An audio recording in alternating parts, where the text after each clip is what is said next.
Welcome to Neurotypical's Don't Juggle Chainsaws, the podcast that cuts through the rubbish to explore the world of neurodiversity. I'm your host, Nick King. And I'm your host, Kate Fox. And together we're here to explore, understand, and celebrate being neurodivergent in a neurotypical world. From ADHD and autism to dyslexia and other quirky brains, we talk about it all. And go off on tangents. So whether you're neurodivergent, love someone who is, or you're just curious about neurodivergent minds, you are in the right place. Let's get ready to juggle some words and maybe even a few chainsaws, metaphorically, of course. Hello everyone, welcome back to Neurotypical's Don't Juggle Chainsaws.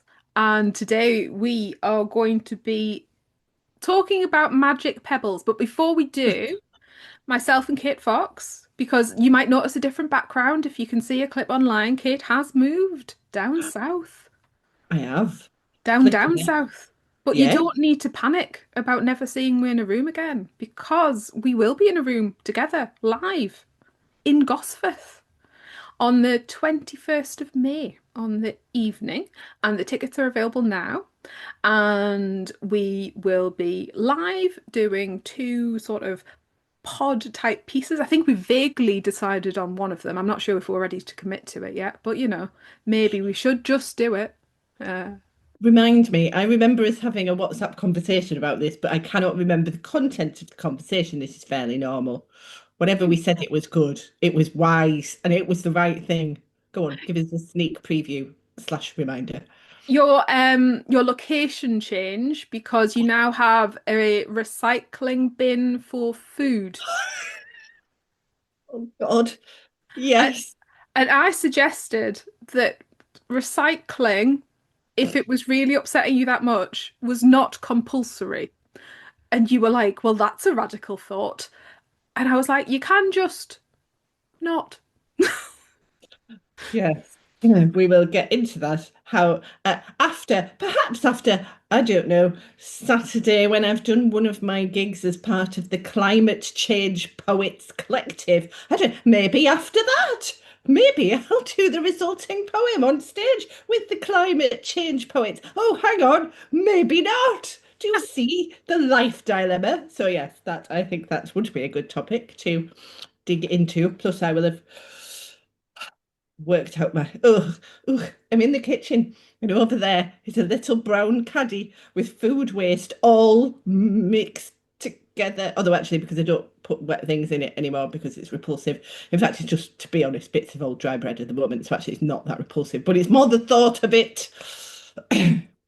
Quite common elsewhere, but you don't have food recycling up here. I know. Nobody told me. Sorry, we're getting in. We're getting away from the theory planned pod. Yeah, no one said when you move to Somerset, right, you'll have to spend several hours understanding the recycling requirements and then about 10 hours every week just sorting your recycling out and working out the intricate. It's not like they come every week. Actually, they do come every week for your recycling, but not for your black bin. They come every 3 weeks for your black bin bag. 3 weeks. No. So potentially there is a you can just not coming to Gosforth on the 21st of May. Maybe you could message maybe things that you are like, no, I just don't do that because it is too much. You let me know, we'll talk about it. Because I think it's not that radical to be like, no, just no. Just no. Just no. No. Just no. Anyway. So, that's then. What is now? What is now? Something that's on my circuit. For those in England, outside of England, the Department for Education put out a video a couple of weeks ago about how they're going to make inclusive classrooms. Now, no shade to this kid that went on this video, because more power to them for putting themselves out there like that. Just want to say, if you ever change your mind about your representation, that you can ask for that to be removed from the entirety of the ether. However, there was something that got to me and has been living in my head. So I felt the need strongly to talk about it. And they had They had a table laid out, never mind the horrific lighting that I could literally hear. They walked into this supposedly Zen classroom with fluorescent light that I could see here, even on the video. And they were sat in front of a table with neatly laid out pens, a bit of colourful card, and a pebble. You know, these fidget plastic rubbery pebbles. Not against them, literally have one. Two, probably have more. And hey, whatever, I like them. And then this child, again, no shade at the child, bless them, said the sentence 100% of concentration, 100% of the time, in that same tone that primary school teach children do when when you start going to an assembly at a primary school and they go, "Hello, Mrs. King, hello, everybody," in exactly the same tone, exactly the same pace, and it really, really scares me quite a lot, actually. In that sort of group thing kind of way. And that's obviously exactly what happens in that school. 100% compens I can't even say it. 100% no, compensation. 100% that kid is actually probably doing Yes, they 100% compensation deserve. 100% of the time. That's actual reality of this situation. Because nobody can concentrate 100% of the time No, at and 100% and nor ever. should it be the aim. No, of course not. And certainly not in that situation. It was horrific. So and I just, I mean, I, so I am not a parent and go into schools as a poet, and increasingly I'm now appalled by what I see, and also dysregulated by being in the environments very generally. Whereas for you, it's been a very big part of both your life as a parent and supporting other parents. Like, what is happening here with this? I'm aware that there is a lot of debate around basically the massive cost of Ascend, and how, in fact, it's going to be stopped age 11 now as a That's, thing. you see, that's not true. That's a headline. So as we're recording today, the new white paper isn't out. It's been partially leaked, and obviously it's been vaguely available for a while. And I've been keeping quite an eye on it as it's been going in and out of the House of Lords. Not just because of Sen, but it's going to be rules about children generally. There's going to be quite a lot of changes to the home education community, which I'm particularly interested in. Um, so the headlines that have been doing the rounds is that at those transition periods. So that would be going into school, changing from like primary to senior school and like post 16 and then potentially post 18 as well, I suppose. Now, officially in the EHCP process in England, um, you should have a transition review at that time, and there is a separate set of laws for that transition review. You should probably have a full reassessment of need and a full transition review, and then there is separate laws, there's separate deadlines. It's actually so I don't think that's that different to what should be happening. That you should have your needs reviewed before you go into a different environment as standard. Mm. And even if that's you came out and maybe you did education otherwise in school for a while, um, and then you go back in, you should have a full transition review whenever there's a massive environmental change or if there's a massive change in your health, you should be having an EHCP review. And I think this sort of idea that plans could be removed at that point, it's just a bit sensationalist headlining. In theory, your plan could be removed at any review point. Do you know what I mean? They can cease a plan at any point. They can change a plan at any point, and they do. They do that. And sometimes wrongfully so. And because in England, the tribunal service is slightly over a year away for appeals, um, the very, I don't know if you want to call it cynical or realist, in me tells me that that actually just saves the LA money for a year because they know Mhm. you're going to have to wait. Mhm. Um, and that's cost saving, it's cost effective. Mhm. It's horrific, but it's the truth. And you can look at that the money spent on tribunals, which is in the millions. I think it's actually more than they're planning to spend on training the teachers in this new send training budget proposed. But, oh, there are so, there are so many things that don't add up. I mean, none of it makes any sense to me whatsoever. To I have an don't think it's emotion, meant to. I think if you are looking for logic in this situation, you will go crazy. yeah, I often use the phrase, that my LA is where logic goes to die because you can't make it make sense. And if you're trying to make it make sense, particularly as a neurodivergent autistic adult, you will drive yourself mad. yes. Yes. And what I'm not hearing, surely some people must be saying somewhere near the ear of government sometimes that the current system doesn't work at all. Yeah, yeah, Because, no, nobody's telling the government that it's working. No teachers, no LAs, no parents, no young people. Nobody is telling them it's working.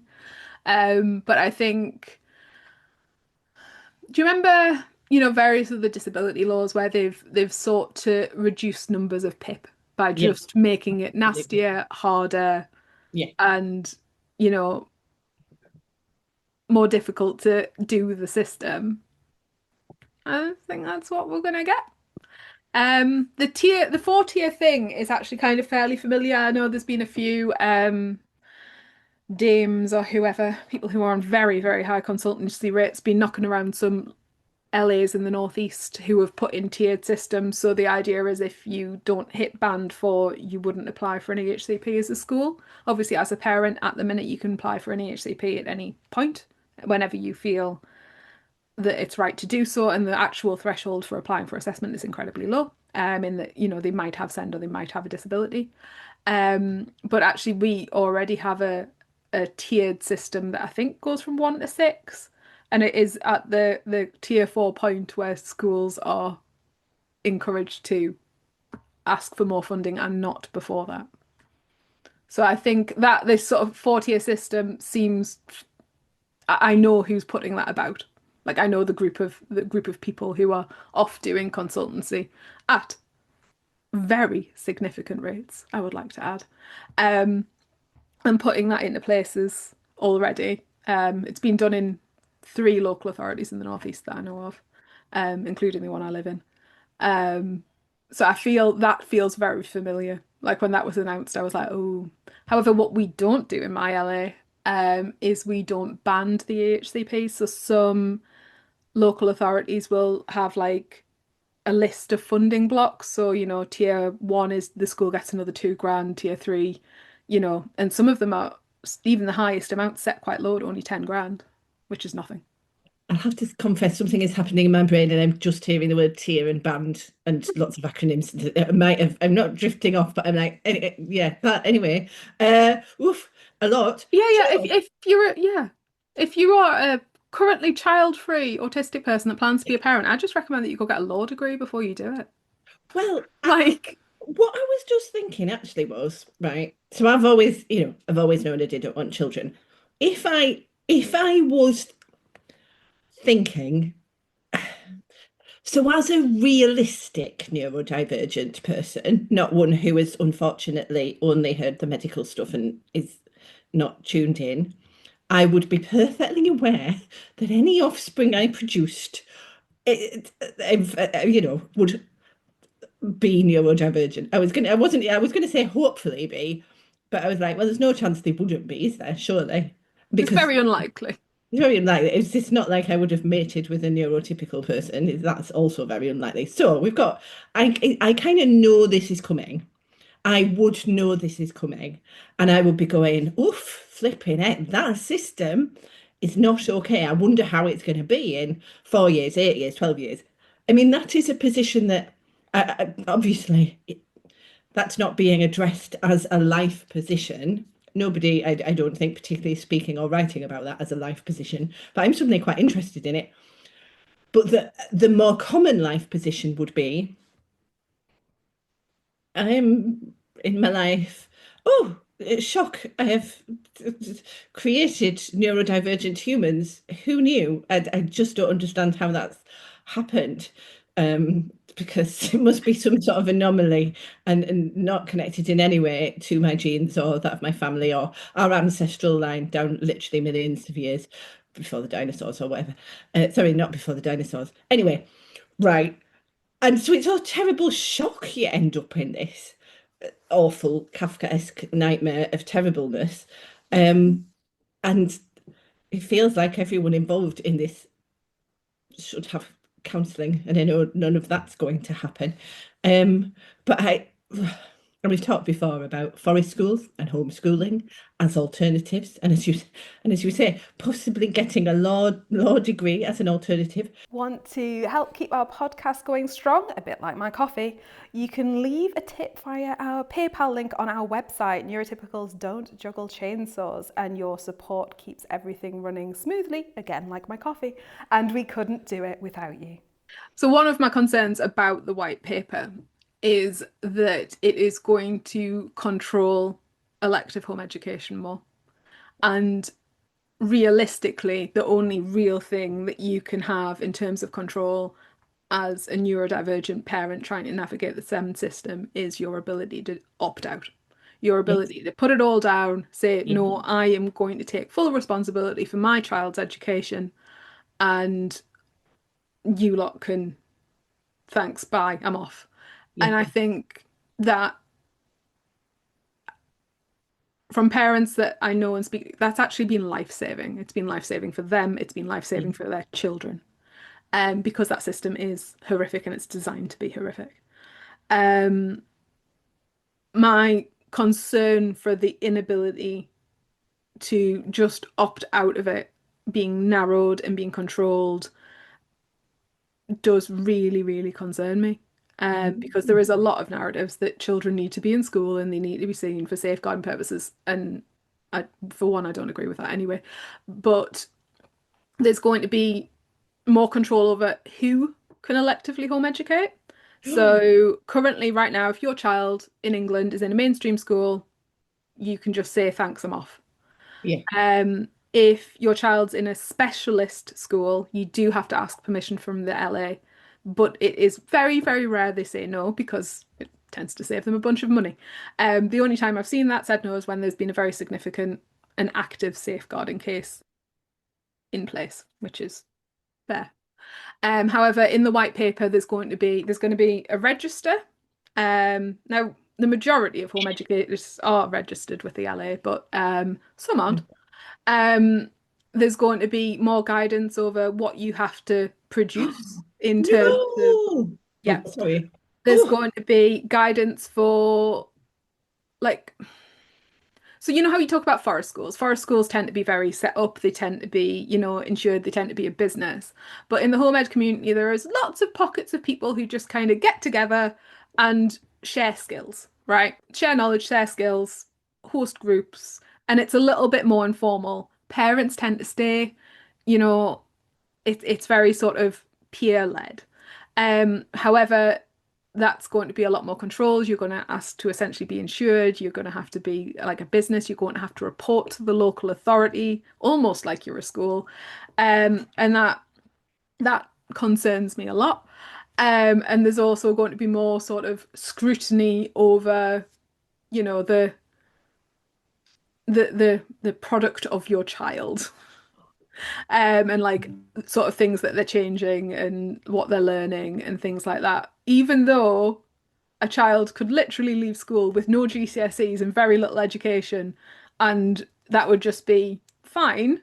Now, if you take your child out and that happens, you're probably going to go through a legal process where they force them back into school. And then there's another question about who is judging that yes. and what LA worker is judging that and are they qualified to judge that, we I'm don't electively home educate now and I haven't for quite a while. But our elective home education offers were really canny. I know it's changed recently, but some of them in certain local authorities are not. Do you know what I mean? And however much I liked one of ours that was the manager, our grammar was horrific. Do you know what I mean? Like, but they get to judge what you deliver. And you see all of this, right? It sounds so horrific from the outside. Although, if I put myself into the position like of a common sense person going, oh, common sense. I suppose I've met quite a lot of those now. I've moved to sort of people who live in that sort of world, and they'd be going, oh, yes, well, of course you would want a child to have minimum standards because they need to fit into the world of work. I mean, have they seen what's going to happen to the world of work in 10 years? Flipping heck, AI is going to change everything. Little Phoebe, who's sitting thinking that she's off to university to do a, I don't know, translation degree and graphic design degree. Good luck with that, Phoebe. Flipping heck. None of the common sense view, common sense in quotes, actually applies or is valid or is based on actual humans' regulatory needs, actually. And I think the autistic neurodivergent children were the canaries in the cage of the education system. Yes, of course they are. Of course they are. And they're sitting in a, I mean, if that is what's seen as an inclusive classroom where we can see the absolute travesty of inclusion or neuroaffirmingness that is, it's actually terrible. Normally we try to be quite upbeat, don't we, on this podcast, but it's actually terrifying to think that just, I mean, it's factually wrong. It's humanely wrong. It's inhumane, actually. Um, And I speak to so many neurodivergent adults who often have doctorates, Dr. Kate Fox, who would not survive our current education system. I tell every young person I meet that I would be in detention every single day because a lot of them are like getting consequences points for dropping pens, for getting socks, and looking out of windows. Now, when I went to comprehensive school, which is, in theory, the same comprehensive school that exists in my village, although, it's now an academy and it's not the same place. But, when I went there, from year 9, was on a part-time timetable that I came home at like morning break, didn't go in for middle lesson, came in after lunch, and that stopped my illness issues, which was essentially just burnout and like extended periods of absence. And there was sort of various adjustments and various understandings, and there was a formalization, like social time where you were told to go like work on the tuck shop, and do you know what I mean? And mm, into it today, if a young person was at that same school, even with an EHCP, there is no world that they would be on a part-time timetable where they came home for an hour and a bit during the day. mm, Like it mhm. just wouldn't happen. Never mind the fact that, there's no art classes really, there's no drama classes, and what they're learning in English and maths in core subjects now is crazy. Like the level that they're expected to have knowledge to, even at a very, very young age. Have you ever looked at a SATs paper for year 6, 10, 11-year-olds? Like the Mm. level of knowledge in there is crazy. And then I often talk about Zed's maths paper, which was a higher maths paper 2 springs ago. Um, and there was a final question on there, 23 question paper, 16-year-old, non-calculator, hour and a half exam. I looked at it and just sort of assumed voodoo because what was that? And Mark, my husband, who has a maths-based degree and a maths-based job, it took him 25 minutes to answer that question. Now, there isn't a 16-year-old on the planet that needs to know the answer to that question. No. Do you know, So why is it there? I've lived I would say, an overtly conventional life in many ways, going to a comprehensive school, going to university, getting a job, like an apprentice type radio journalist job, getting married, blah blah blah. I would have to, I would have to live off grid if I was to be subject to any of this from my position now of kind of knowing the impact of um, these sort of pointless tasks and harmful environments. I did subtly rebel against pointless tasks and harmful environments, actually. And when I was a radio journalist and I watched basically a sociopath as a boss, and his impact on my colleagues, I spoke up. But now, I don't know, I think I'd end up either having to lead a protest, Greta Thunberg style, because it would be too hard to watch, or I would just, I don't know, have to go live in a forest. This is sort of imagining a me that's not the me who, in fact, has effectively subtly gone to live in a forest by being a self-employed poet and facilitator. Do you see what I mean? I cannot see how this is.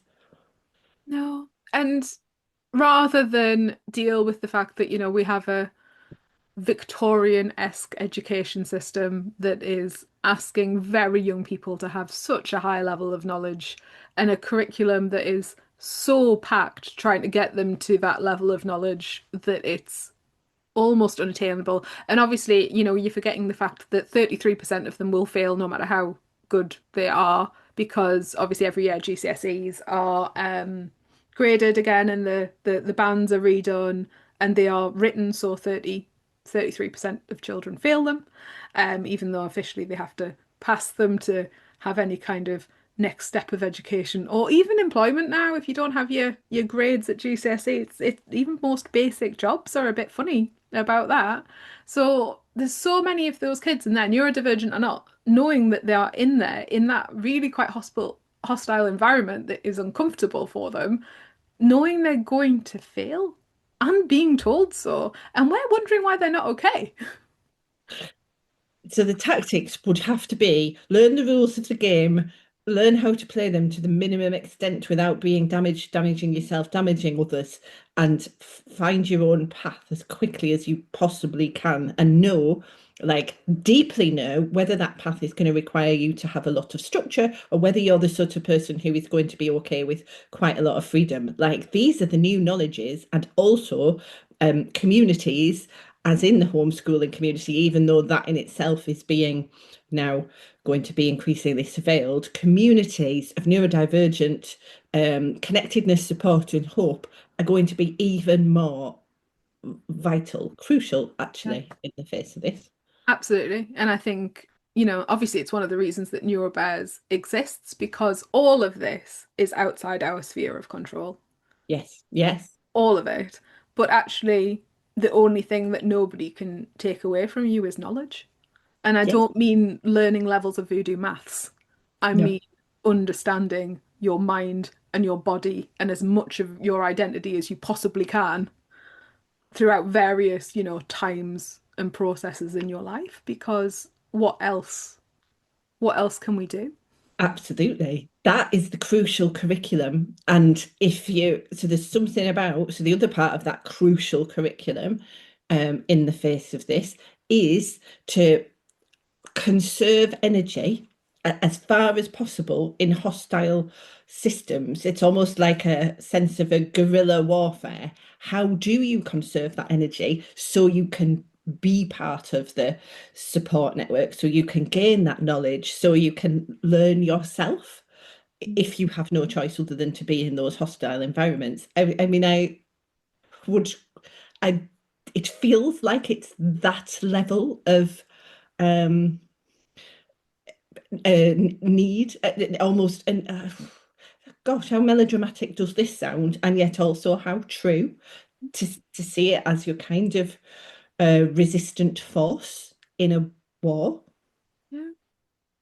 And with back mind to the live on the 21st of May, you can just say no. You can choose not to. You can choose to opt out. There are some things that are beyond your sphere of control, but you need to focus on what is within your sphere of control, and you don't need to concentrate on it 100% for 100% of the time. Definitely not. In Nobody should do fact, that. it's very essential not to. No, just the drugs thing, Grange Hill in the 80s, those of you who remember, just say no. Thanks for tuning in to Neurotypicals Don't Juggle Chainsaws. We're so glad you joined us today to explore the fascinating world of neurodivergence with your hosts, me, Nick King. And me, Kate Fox. If our conversation sparked a thought, a question, or even a smile, don't keep it to yourself. Drop us a line at hello@neurotypicalsdon'tjugglechainsaws.co.uk or visit our website, neurotypicalsdon'tjugglechainsaws.co.uk, to write in. We'd love to hear from you. If you enjoyed today's episode, consider leaving us a 5-star review on your favourite podcast platform. Until next time, keep embracing the unique ways you juggle the chainsaws of life.